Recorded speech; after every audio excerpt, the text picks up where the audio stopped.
जय श्री गणेश दोस्तों। हमारी आज की कहानी का नाम है शिकायत। कहानी अच्छी लगे तो प्लीज चैनल को सब्सक्राइब कर लीजिएगा। अब शुरू करते हैं कहानी। भारती जी को चाय नाश्ता लाता देख राजेश ने आगे बढ़कर उनके हाथ से ट्रे ले लिया और इधर उधर देखते हुए पूछा, मम्मी आप चाय नाश्ता क्यों ला रही? रुचि कहाँ है? अभी तक ऑफिस से आई नहीं क्या?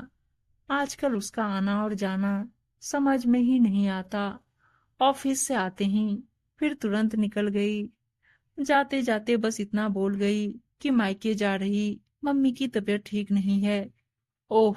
राजेश के मुंह से बस एक शब्द सुन भारती जी अंदर अंदर जल भुन गई। ये सब तेरी छूट का नतीजा है। तू उसकी लगाम खींच कर रख। अभी शादी को सिर्फ 5 महीने ही हुए हैं, लेकिन मायके 50 बार जा चुकी है। मायके जाने का बहू को सिर्फ बहाना चाहिए। एक फोन आता है और महारानी चल देती है। इसीलिए मुझे लोकल और इकलौती लड़की नहीं चाहिए थी। मैं तो पछता रही हूँ कि बिना भाई बहन की लड़की को बहू बनाकर मेरी सभी ख्वाहिशें बस ख्वाहिशें ही रह गई। ये तो जीजी ने कहा कि पढ़ी लिखी कमाऊ बहू मिल रही और फिर इकलौती है, सब जायदाद राजेश को ही मिलेगा। इसलिए भारती जी मीठी चाय की चुस्की के साथ ही राजेश के दिमाग में करवाहट भरने की पुरजोर कोशिश कर रही थी। मम्मी जी ऐसा मैंने क्या कर दिया कि आप मुझे बहू बनाकर पछता रही? रुचि सामने खड़ी थी, आ गई अपने मायके से घूमकर। भारती जी व्यंग करते हुए बोली, मम्मी जी घूमने नहीं गई थी। मेरी मम्मी। रुचि पूरा बात बोल भी नहीं पाई कि भारती जी बीच में ही बोल पड़ी, बीमार हो गई। अरे आए दिन तो वो बीमार ही रहती है। उनको जब पता था कि बेटी के बिना उनका गुजारा नहीं तो शादी ही क्यों की, या फिर ले आती कोई घर जमाई जो उनके घर पर पड़ा रहता। मम्मी जी जो बात आप आज बोल रही, तब क्यों नहीं सोचा जब रिश्ता हो रहा था? तब आपको यह बात अच्छे से पता थी कि मेरा कोई भाई बहन नहीं है। उस समय मैंने आप लोगों से खुद ही साफ साफ कहा था कि शादी के बाद भी मैं अपने मम्मी पापा की जिम्मेदारी निभाती रहूंगी। तब आपने ही आगे बढ़कर कहा था कि हमें कोई ऐतराज नहीं, तुम कभी भी अपने मायके जा सकती हो। तो फिर अब आप हंगामा क्यों कर रही? भारती जी की बातों से रुचि को गुस्सा आ गया तो उसने भी गुस्से में सुना दिया। रुचि की बात सुनते ही भारती जी ने अपना माँ वाला अस्त्र फेंका और आंसुओं से आंखें भरकर बोली, लो जी यही दिन देखना बाकी रह गया था। ना जाने कितनी ख्वाहिशों के साथ बेटे को बड़ा करो, पढ़ाओ लिखाओ, शादी करो, और बहू ऐसी आए जो अपनी गलती मानने के बजाय मुझ पर ही दोष लगाए। चुपचाप सुनने की जगह मुझको 10 बात सुना रही और बेटा चुपचाप सुन रहा है। भारती जी को रोता देख राजेश गुस्से से रुचि की तरफ देखकर बोला, ये सब क्या है रुचि? जरूरी है माँ की हर बात का जवाब देना? और फिर गलत क्या कह रही? एक दिन की बात हो तो ठीक है, लेकिन अब तो आए दिन तुम वहीं रहती। बहू होने के नाते कुछ फर्ज तुम्हारा इस घर के प्रति भी है। तो मैं कब एक बहू या पत्नी के फर्ज से पीछे हटी? आज तक कभी ऐसा हुआ कि यहाँ की जिम्मेदारी छोड़कर मैं मायके गई? आज भी जाने से पहले शाम का नाश्ता और चाय बनाकर गई और रात का खाना भी तैयार रखा है। जाकर किचन में देख लीजिए। सुबह भी सभी काम निपटा कर जाती हूँ। मम्मी जी के बीमार रहने पर क्या मैं इनकी देखभाल नहीं करती? एक बहू के सभी फर्ज निभाती हूँ, लेकिन क्या आप एक दामाद का फर्ज निभाते हैं? अगर आपकी मम्मी की स्वास्थ्य की चिंता मैं करती हूँ, तो क्या आप मेरे मम्मी पापा की चिंता करते हैं? नहीं ना। फिर भी मैंने या मेरे मायके वालों ने शिकायत की नहीं, जबकि विदाई के समय मेरी मम्मी का हाथ पकड़कर आपने ही कहा था कि आज से मैं आपका बेटा हूँ। आप लोगों के कहने और करने में बहुत फर्क होता है, लेकिन मैं ऐसी नहीं हूँ। रुचि रुआंसी होकर बोली और कमरे में चली गई। मम्मी ये सब क्या है? वो कर तो रही है, फिर भी आपको शिकायत है? राजेश ने भारती जी से नाराजगी से कहा तो वो फिर से शुरू हो गई। हाँ हाँ, अब पत्नी के आंसू के आगे तुझे मेरी तकलीफ क्यों दिखाई देगी? बंद करो तुम अपना यह राग। कब से कमरे से सुन रहा हूँ। तुमको कितना समझाया, लेकिन तुम कुछ समझना ही नहीं चाहती। कमरे से बाहर आकर प्रमोद जी भारती को डांटने लगे। लो, अब तो मेरा पति भी मुझे ही डांट रहा। ओ हाँ, मैं ही गलत हूँ और वो महारानी सही। मुझे क्या, करो उसकी पैरवी। और फिर गुस्से में उठकर कमरे में चली गई। राजेश ने बेचारगी से प्रमोद जी की तरफ देखा तो उन्होंने हंसते हुए कहा, बेटा जी, शादी का यह भी एक साइड इफेक्ट है। हमने झेला, अब तुम्हारी बारी है। 2-3 दिन तक घर में तनाव का माहौल था। रुचि घर का काम करती और ऑफिस चली जाती। ऑफिस से आने के बाद वो घर का बचा सारा काम निपटाती। भारती जी से सिर्फ जरूरत का ही बात करती। अब यह चुप्पी भारती जी को खलने लगी, क्योंकि 2 महीने से ऊपर हो गया। ना ही रुचि अपने मायके गई और ना ही उसने ऐसा कुछ किया जिसको मुद्दा बनाकर वो लड़ती।